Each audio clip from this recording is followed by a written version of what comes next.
पाहूयात पुढची बातमी। पवनराजे निंबाळकर हत्या प्रकरणाचा आज निकाल आहे। 2003 मध्ये राजकीय वैमनस्यातून पवनराजे यांची हत्या झाली होती। आजच्या निकालानंतर ओमराजे पक्षांतराचा निर्णय घेतात का हे पाहावं लागेल। पवनराजेंच्या हत्येचा निकाल 16 जून रोजी लागणार होता, मात्र हा निकाल कोर्टानं राखून ठेवला होता। त्यानंतर निकालात मोठी राजकीय खेळी खेळत असल्याचा आरोप देखील संजय राऊत यांनी केला। त्यामुळे आज हा निकाल येणार का हे बघणं महत्त्वाचं आहे। आणि पुन्हा एकदा जाऊयात आमच्या प्रतिनिधी भाग्यश्री प्रधान यांच्याकडे। भाग्यश्री, आज निकाल लागू शकतो काय चित्र पाहायला मिळतंय? नक्कीच एकंदरीत जर आपण कल्याणी बघितलं तर हा निकाल जो आहे तो खरं तर 16 तारखेलाच लागणं अपेक्षित होतं। त्याचं कारण मे मधली एक तारीख दिलेली होती, त्यावेळेला देखील निकाल जो आहे तो राखून ठेवला आणि ती 16 जूनची तारीख देण्यात आली। खरं तर पवनराजे निंबाळकर यांची हत्या जी आहे ती 2003 मध्ये झालेली होती आणि पद्मसिंह पाटील यांनी ती हत्या केल्याचा त्यांच्यावर आरोप होता। त्याच्यानंतर खरं तर चौकशी झाली, मात्र फारसं त्यात काही झालं नाही, म्हणून ओमराजे निंबाळकर थेट उच्च न्यायालयात गेले आणि सीबीआय चौकशीची त्यांनी मागणी केली। ही मागणी जी आहे ती मान्य झाली आणि त्यानंतर 2009 पासून या सगळ्या केसमध्ये सीबीआय लक्ष घालते। आता सीबीआयने त्यावेळेला 35 लाख रुपये पद्मसिंहांनी दिली, सुपारी दिली आणि पवनराजेंची हत्या केली अशा पद्धतीचा दावा जो आहे तो केलेला आहे। तपासादरम्यान तसं समोर आलंय असं सीबीआय म्हणतंय।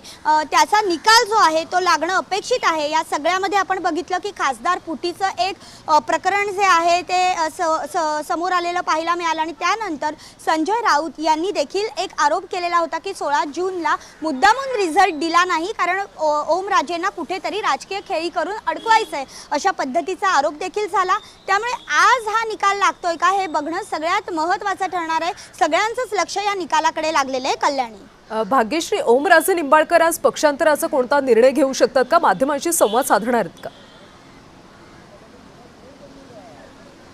माध्यमांशी त्यांना संवाद साधणं त्यांनी अपेक्षित आहे आणि तसे ते साधतीलही, कारण निकाल लागल्यानंतर किंवा निकाल लागला नाही तरी माध्यमांसमोर त्यांना येणं गरजेचं आहे। खरं तर आपण बघितलं की ज्यावेळी निकाल लागतो त्यावेळी दोन्ही बाजूंना तिथे हजर राहणं गरजेचं असतं।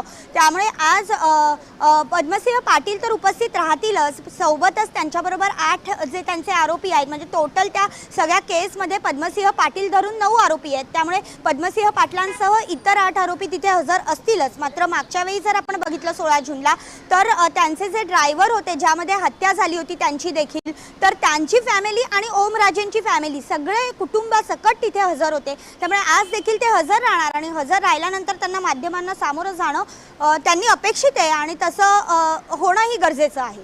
कल्याणी, नक्कीच भाग्यश्री, त्यामुळे ओमराजे निंबाळकर आज नेमकं काय बोलतात, पक्षांतराचा निर्णय घेतला जातो का, हे सगळंच पाहणं महत्त्वाचं। धन्यवाद माहितीसाठी। दरम्यान हे सगळं प्रकरण नेमकं काय होतं त्यावर एक नजर टाकूयात ग्राफिक्सच्या माध्यमातून। तर 3 जून 2006 रोजी काँग्रेस नेते पवनराजे निंबाळकर यांची हत्या झाली होती। मुंबईवरून धाराशिवला जाताना नवी मुंबईच्या कळंबोलीमध्ये हत्या झाली। सुपारी देऊन मारेकऱ्याकडून गोळ्या झाडून हत्येचा आरोप केला जातो। माजी गृहमंत्री आणि चुलत भाऊ पद्मसिंह पाटलांवर हत्येचा आरोप। राजकीय वादातून हत्या घडवल्याचा सीबीआयचा आरोप।